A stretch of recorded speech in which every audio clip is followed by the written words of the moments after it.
बेटा एक शहर के छोटे मकान में रहता था। मकान तो उसका छोटा था, लेकिन उसके अंदर जो चीजें थी वह महंगी थी। उस मकान में बेटा, उसकी पत्नी और उनका एक 5 साल का बच्चा, ये छोटा सा परिवार साथ मिलकर रहता था। बूढ़े पिता के आने से उनके परिवार का एक सदस्य और बढ़ गया। ये पूरा परिवार रोज सुबह शाम डाइनिंग टेबल पर साथ में खाना खाया करता।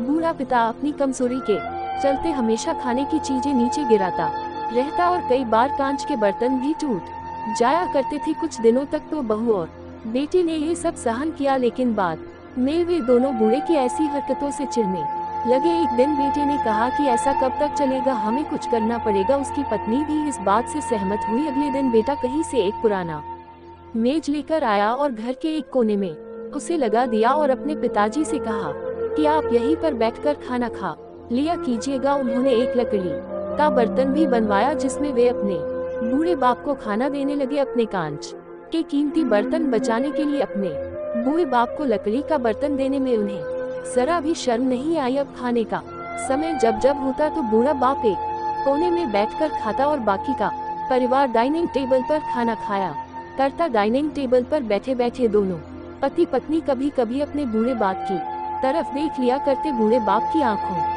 में उन्हें आंसू भी नजर आते, मगर उन पर जैसे कोई असर ही नहीं होता। बूढ़े का पोता भी यह नजारा हमेशा देखता और वह अपने में ही खोया रहता। एक दिन जब पति पत्नी डाइनिंग टेबल पर बैठकर खाना खा रहे थे, तब उनका बच्चा जमीन पर बैठकर कुछ कर रहा था। उन दोनों ने बच्चे के हाथ में लकड़ी का टुकड़ा देखा, लेकिन उन्हें कुछ समझ में नहीं आया कि बच्चा लकड़ी के टुकड़े के साथ क्या कर रहा है। जब बच्चे के पिता ने उसे पूछा कि बेटा आओ खाना खा लो, तुम नीचे बैठकर क्या कर रहे हो, तब बच्चे ने भोलेपन से कहा, अरे मम्मी पापा, मैं आप दोनों के लिए लकड़ी का बर्तन बना रहा हूँ ताकि आप लोगों को जब आप बुरे हो जाओ तो दिन में खाना दे सकूं। अपने नादान बेटे द्वारा दी गई यह सहज बात दोनों के दिल में तीर की तरह उतर गई। दोनों एक दूसरे का चेहरा निहारने लगे। बिना कुछ कहे ही दोनों की आंखों में पानी आ गया और उन्हें अपने भविष्य की किताब अपने आप को के सामने खुलती हुई नजर आई। उन्हें समझने में ज्यादा देर नहीं लगी कि अब उन्हें आगे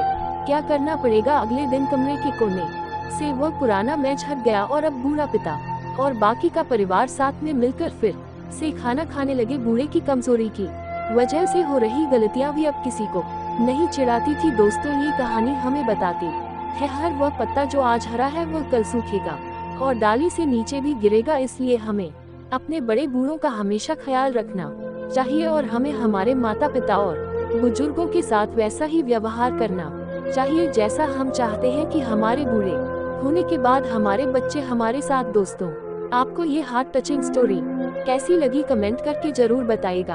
अगर अच्छी लगी तो आप अपने दोस्तों और परिवार के साथ इसे शेयर कर सकते हैं और खास करके ऐसे लोगों के साथ जरूर शेयर कीजिएगा जिनका व्यवहार बड़े बूढ़ों की तरफ अच्छा ना हो।